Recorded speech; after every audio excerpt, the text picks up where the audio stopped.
Y este año estamos hablando, queridos, de esa experiencia que todos los seres humanos tenemos con la cruz de Cristo. Por eso quiero invitarte, sin más preámbulos, a que abras tu Biblia en el libro de Romanos, capítulo 5, versículos del 1 al 11. Romanos 5, del 1 al 11.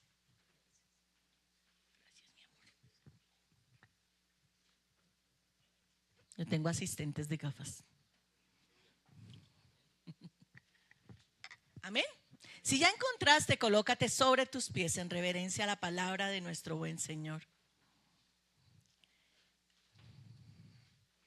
Romanos 5, del 1 al 11 nos dice así. Yo voy a leerles, no, se las voy a leer después. Hoy voy a leer con ustedes la Reina Valera del 60 para que estemos todos en sintonía, y luego quiero compartirles cómo lo dice la Nueva Traducción Viviente. Justificaos pues por la fe, tenemos paz para con Dios por medio de nuestro Señor Jesucristo, por quien también tenemos entrada por la fe a esta gracia en la cual estamos firmes y nos gloriamos en la esperanza de la gloria de Dios. Y no solo esto, sino que también nos gloriamos en las tribulaciones, sabiendo que la tribulación produce paciencia, y la paciencia prueba, y la prueba esperanza, y la esperanza no avergüenza, porque el amor de Dios ha sido derramado en nuestros corazones por el Espíritu que nos fue dado. Porque Cristo, cuando aún éramos débiles, a su tiempo murió por los impíos. Ciertamente apenas morirá algún justo, con todo pudiera ser que alguno osara morir por el bueno. Mas Dios muestra su amor para con nosotros, en que siendo aún pecadores, Cristo murió por nosotros. Pues mucho más, estando ya justificados en su sangre, por él seremos salvos de la ira. Porque siendo enemigos fuimos reconciliados con Dios por la muerte de su Hijo. Mucho más, estando reconciliados, seremos salvos por su vida. Y no solo esto, sino que también nos gloriaremos en Dios por el Señor nuestro Jesucristo, por quien hemos recibido ahora la reconciliación. Toma asiento.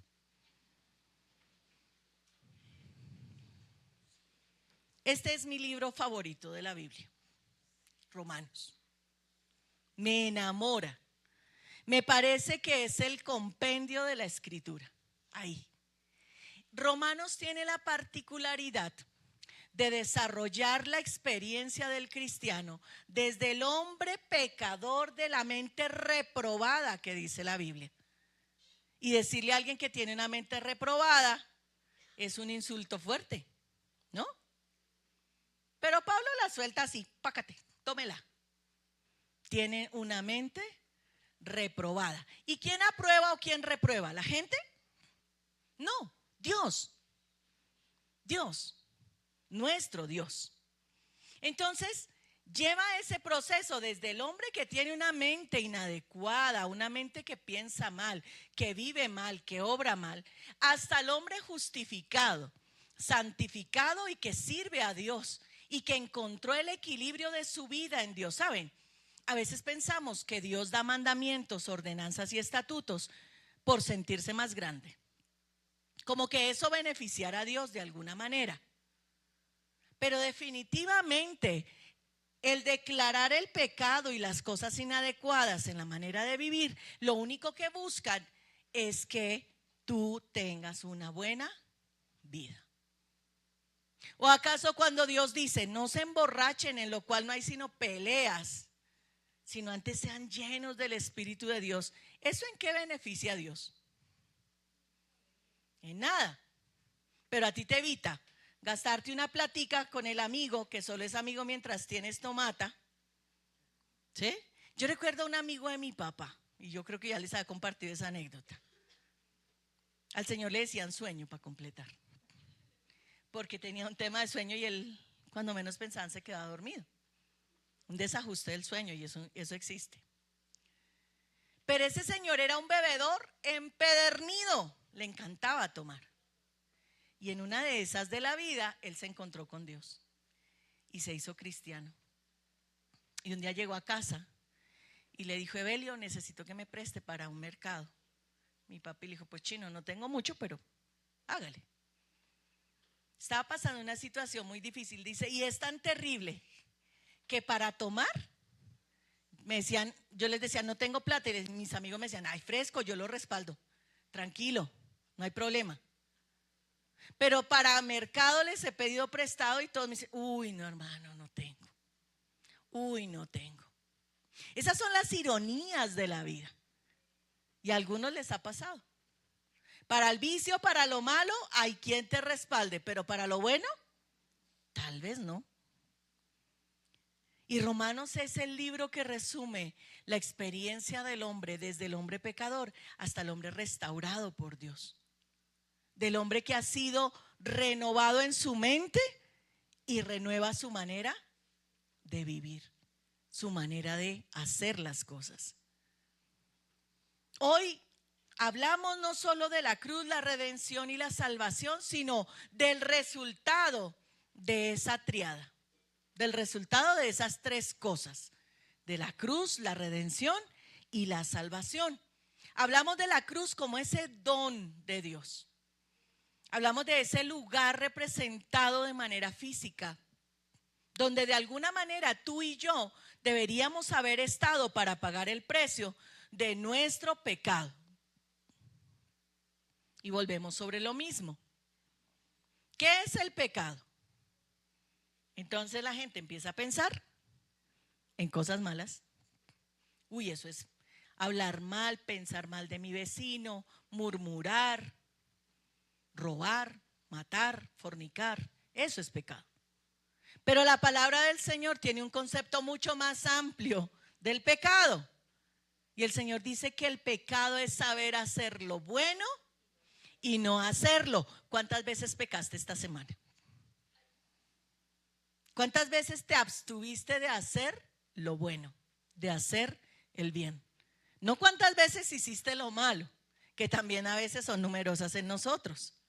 Sí, cuando yo voy a la cena y digo, Señor, y aquel día dije, uy, ese pastor que manda este listado tan horroroso de cuentas.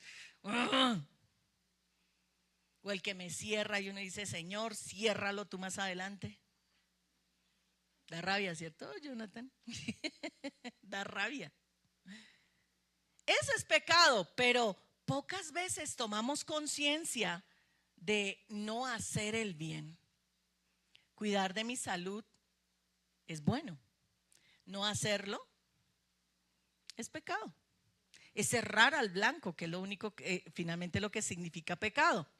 Y el texto que nos ocupa esta mañana habla de la consecuencia de aquellos que fueron a la cruz, se encontraron con Cristo, encontraron redención, el que pagara el precio de sus pecados por él o por ella.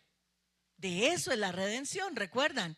Redimir era pagar el precio. ¿Se acuerdan de la historia de Rudy Boaz? ¿Quién me redime? ¿Quién me da valía? ¿Quién me hace nueva criatura? ¿Quién paga por mis errores y pecados? Y ya yo dejo de sentirme culpable. Porque Dios pagó mi precio. Dios pagó el castigo de mi paz. Fue sobre él, dice la palabra. Y cuando somos redimidos y cuando hemos visitado la cruz de Cristo, pues tenemos salvación. Tú ya no eres culpable de nada. Yo insisto que el regalo más maravilloso y lo mejor de ser cristiano es no tener pasado. No tener pasado. Que yo en el pasado fui hombreriega o mujeriego. Ya no lo tienes ahí, ya no está en tu haber. Esos guapos que hay por ahí, que le dicen, ¿y cuántas novias tuvo? Y sacan un rollo de aquí hasta allá y empiezan. ¿Por orden alfabético las quiere o por edad, pastora? Pero hay chicas que son igual. Tienen un largo expediente de experiencias con personas.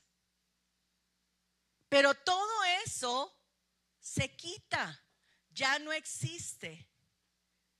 Y eres una persona nueva. wow. Yo no me cansaré de decirlo una y otra vez aquí, que lo que más nos pesa a los seres humanos es el pasado. Es que yo hice, es que yo dije, o es que no hice o no dije. Ayer estábamos viendo el final de una serie con mi esposo y a la persona lo que más le pesaba, creo, fue lo que no dijo en el funeral de su papá. Hay muchas cosas que dejamos de decir. Hay muchas cosas que dejamos de hacer. Pero eso es nuestro pasado. Hoy hablaremos de la consecuencia de haber experimentado la cruz de Cristo, la redención y la salvación. Para quienes hemos pasado por esos tres procesos, el resultado de eso es justificación.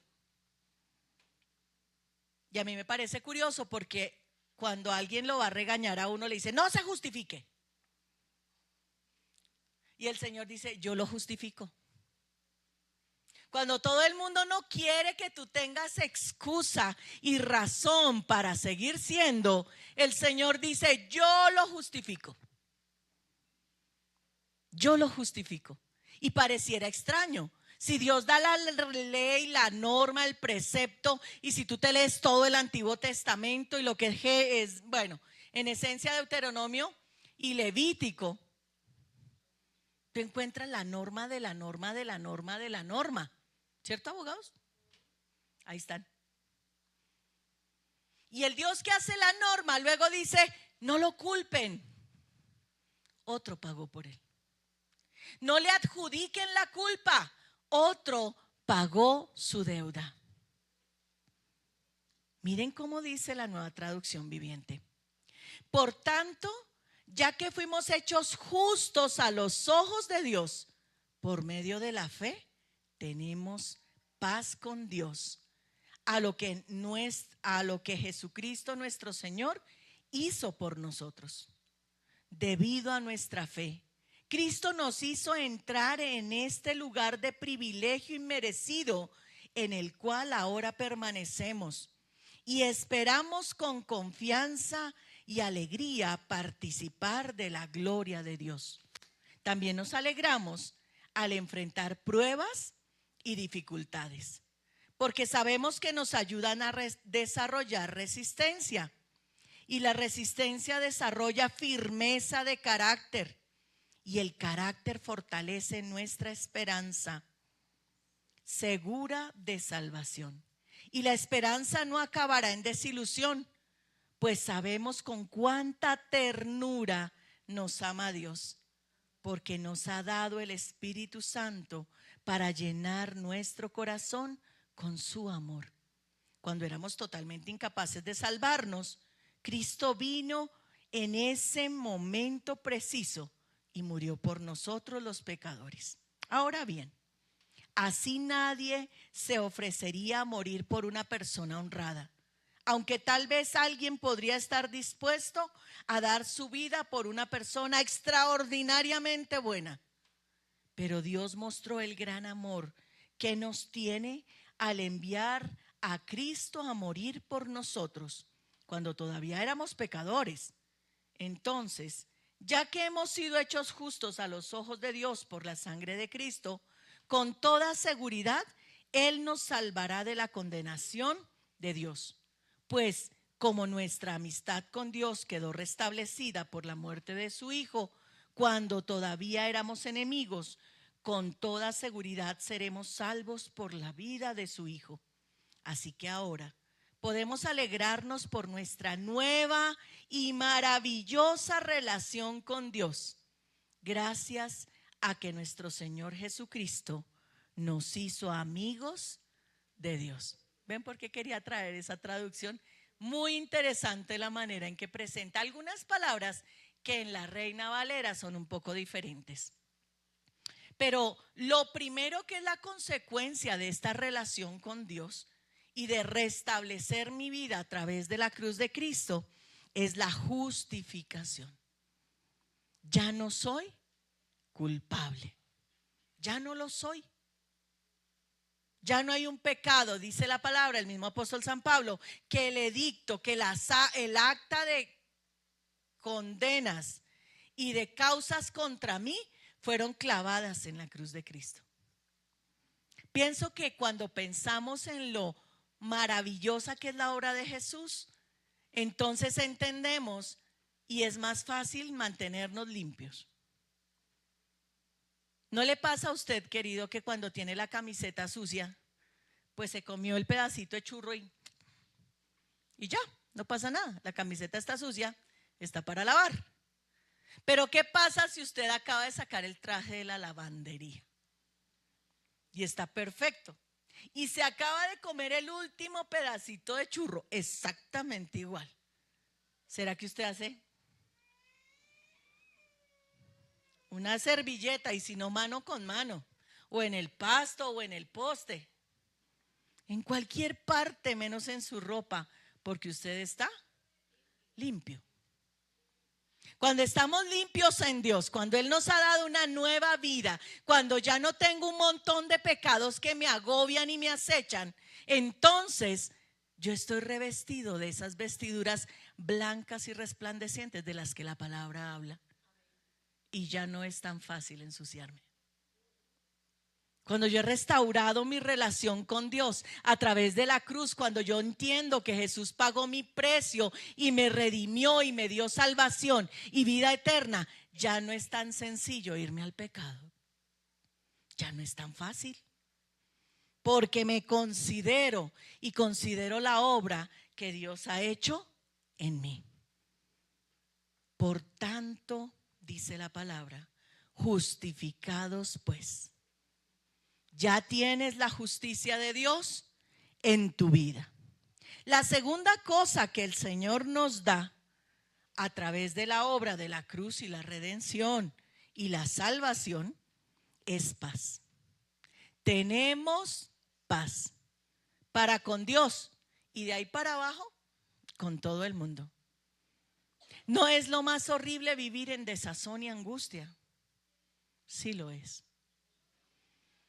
Cuando tú tienes un problema que te roba la paz, cuando tienes un pendiente y tú piensas en muchas cosas, pero regresas al mismo pensamiento.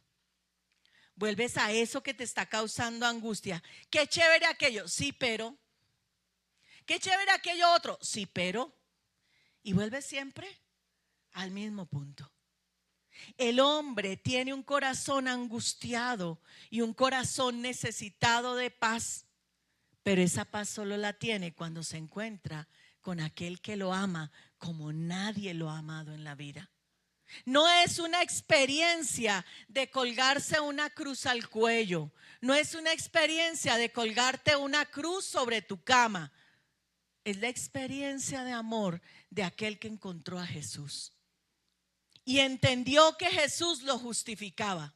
Que cuando Satanás viene y dice, miren lo que hizo Susana, acabó de enojarse. Y el Señor Dios Padre dice, anotársela allí, pecado.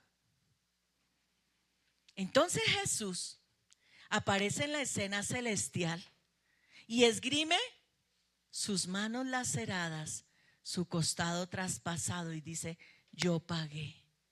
Eso hace que me justifique. Y luego de ello, el fruto de entender eso es paz. La paz que el apóstol San Pablo dice que gobierna nuestro entendimiento. Una paz que no es racional. Tú tienes paz cuando tienes casa, carro y beca. Bueno, y novio o novia. Algunas veces no, ¿verdad? Ahora que lo pienso bien. Dejémoslo en casa, carro y beca. Sí, porque algunos me están haciendo caras. Pastora, usted no sabe cómo es mi novio. Pastora, usted no sabe cómo es mi novia. Por eso no tengo paz. Pero cuando yo vengo a Jesús, independientemente de tener casa o no tenerla, de tener salud o no tenerla, de tener vida o no tenerla, caramba, yo tengo paz. Cuando yo me enteré el jueves, ¿verdad, Manuelito? Fue el jueves que partió tu madrecita. El miércoles, perdón. Y nos vimos hasta el jueves en la noche. Yo tenía angustia en mi corazón y decía, Señor, pobrecito Manuelito. Y tenía angustia por su familia y decía, Señor, despedirse de su mami duro. Y de hecho, ese día yo no quería sino ver a Manuelito y habían unas personas allí que conozco de hace mucho tiempo.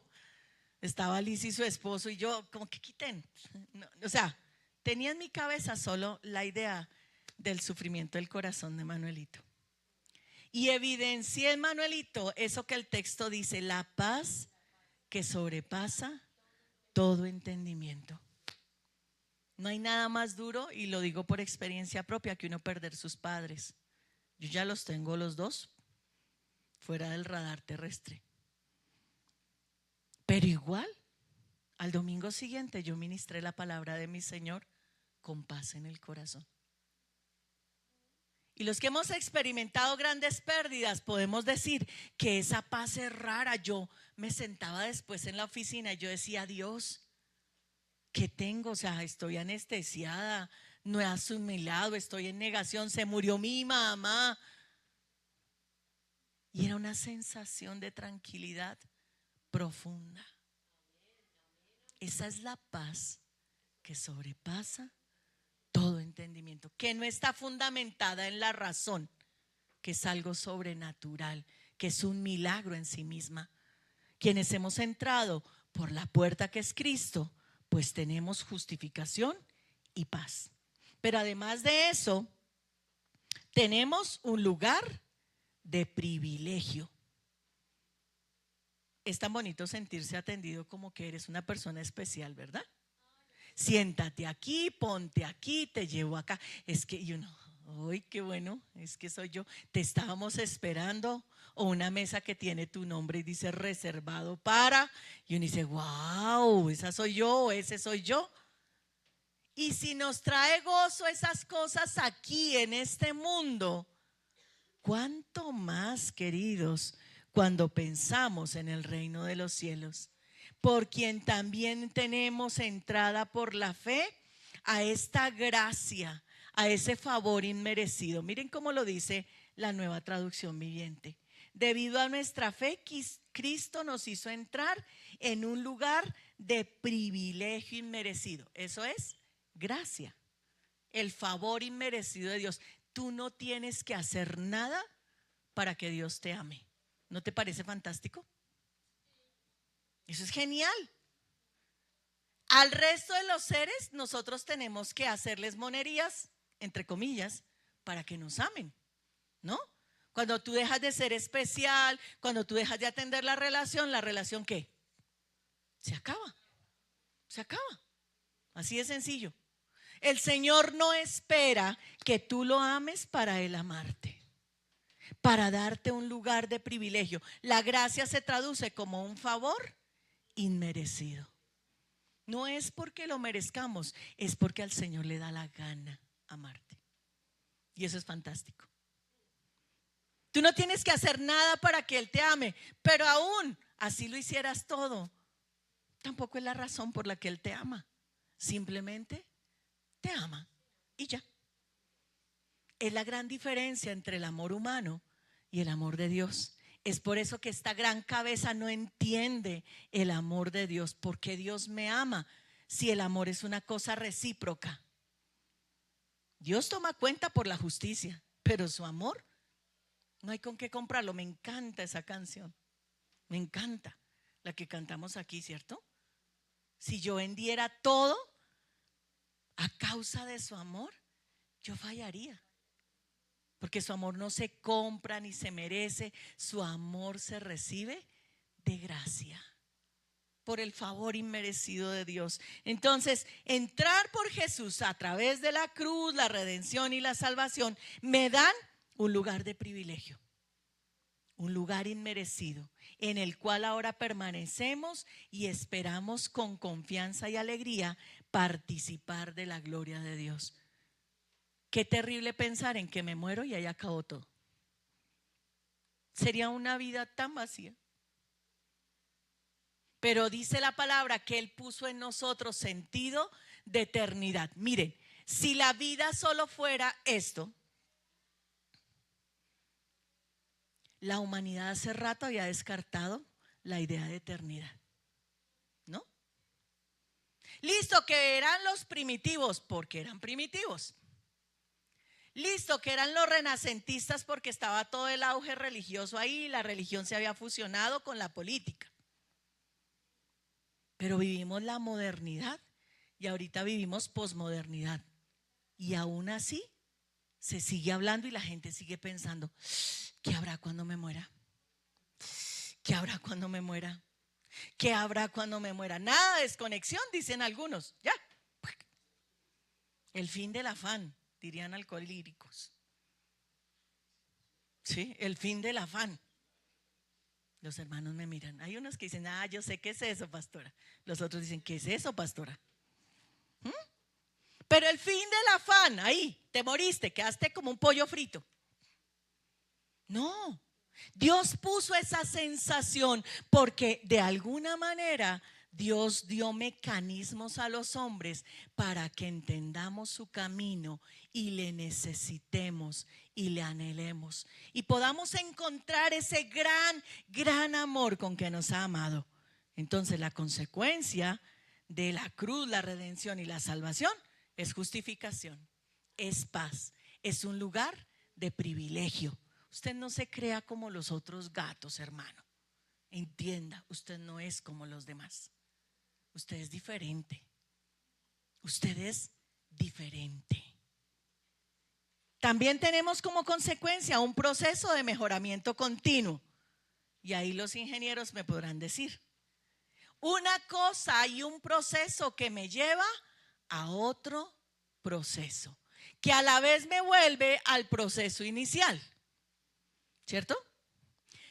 En ingeniería dicen como que tú planificas una mejora en algo, en un proceso, en una máquina, lo implementas, ves su resultado para volver a pensar y volver a reimplementar.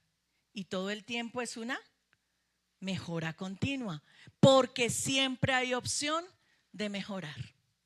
Genial, ¿no te parece? Si eso pasa con un proceso y una máquina, imagínense lo que pasa con nosotros los seres humanos. A mí me parece una nota pensar que cada vez habrá una mejor versión de Susana.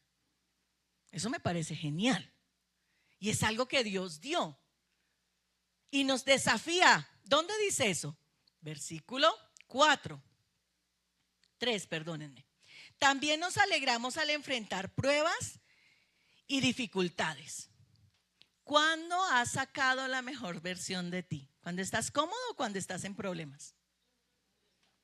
Cuando estamos en problemas. Cuando uno tiene que decir, ¿cómo corro ese tapete? Cuando el tapete está bien puesto no pasa nada, pero cuando tengo que borrar el tapete, yo tengo que inventarme una herramienta, tengo que consultar, algo tengo que hacer para hacer la tarea. Las pruebas, las dificultades de tu vida son el mecanismo agrio, amargo que Dios usa para que valores también el sabor dulce de su bendición y de su gracia. ¿Recuerdan que iniciamos diciendo eso? Que habían sabores. Bueno, aquí lo tienes. Dios permite pruebas y dificultades porque nos ayudan a desarrollar resistencia. Cuando uno era pequeño, yo recuerdo que las cajas de las mermeladas traían dentro unos cartones que evitan que se estrellen y se rompan. Como en casa no habían juguetes, no muchos, la verdad. Esos eran mis juguetes. Pero ¿saben qué hacía? La caja yo la paraba allí, era el edificio. Y yo me imaginaba personitas viviendo ahí. Y la señora, la viejita, y yo era el arquitecto de ese edificio. Y los billetes los hacía yo. Y les ponía, yo era millonaria. Todo eso desarrolló habilidades en mi mente, la creatividad. Ahora un niño que no tiene juguetes, ¿qué hacen? Porque hasta en la casa más sencilla tienen un flecha que le permite jugar y conectarse con algo. Y todo se lo dan y el niño no tiene que inventarse nada. Las pruebas de no tener nos llevan a decir, yo no voy a quedarme aquí, voy a luchar y voy a esforzarme por ser mejor, por tener una mejor forma de vida. El ciclo de mejoramiento continuo. Hermanos, si usted no ha mejorado entre la versión que fue el año pasado y esta, preocúpese. Preocúpese. Si usted es el mismo del año pasado que preocúpese. Peor aún si usted no mejoró, sino que empeoró. Más terrible eso. Que no evolucionó, sino que implosionó, involucionó. Gracias. Las dificultades nos ayudan a generar resistencia. En el plan perfecto de Dios no hizo la vida perfecta. La hizo para que tú pudieras trabajar en ella y tuvieras algo en que ocuparte y no te aburrieras. Y la resistencia desarrolla firmeza de carácter. Y el carácter fortalece la esperanza segura de salvación. Donde empezaste en Dios, hiciste tu proceso, ¿a dónde vuelves? A la mejoría. A Dios. Tienes necesariamente que regresar a Dios para que te mejore, te ayude, te haga las correcciones y te digas, chino, la envidia no es buena en ti. Sácala, trabaja en eso. Chino, esa segunda, tercera mirada no están bien. Enderézate. El Señor nos da como resultado de la salvación en general un proceso de mejoramiento continuo. Qué increíble. Pero además de eso, nos hace acreedores de la manifestación de Dios, del amor de Dios, perdón. Y es la manifestación. ¿Saben? Dios nos amó y Dios nos ama. Pero el entrar por Cristo y ponerme a cuentas con Dios me permite experimentar el amor de Dios. Hay mucha gente allá afuera que piensa que Dios es injusto, que Dios es malo. Y entonces te preguntan, ¿y si Dios es bueno? A ver, ¿por qué mataron unos cuantos ahorita? ¿Y si Dios es bueno, por qué hay tanta necesidad? ¿Y por qué hay niños pobres y abandonados? ¿Y por qué se murió la mamá y el papá de un niñito y quedó huerfanito? O de una niñita y quedó huerfanita.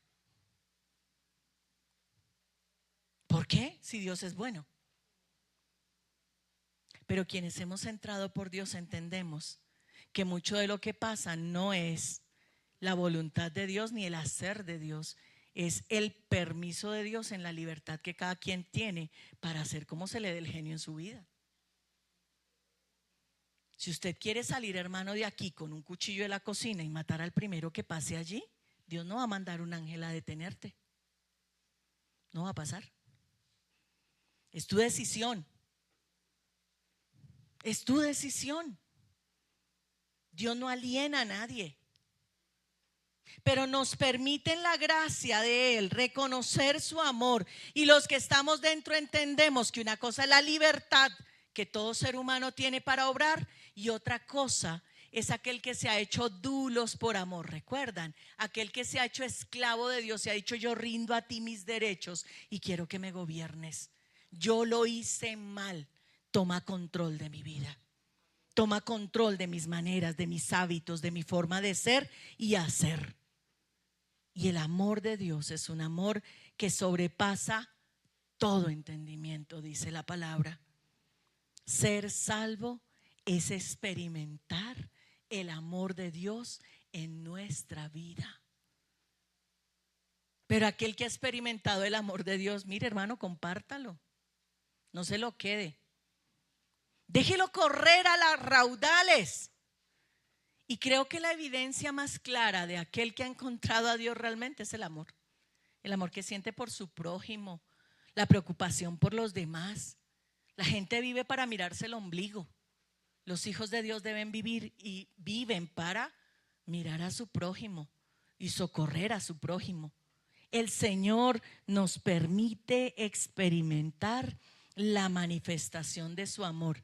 Mas Dios muestra su amor para con nosotros en que siendo aún pecadores, Cristo murió por nosotros.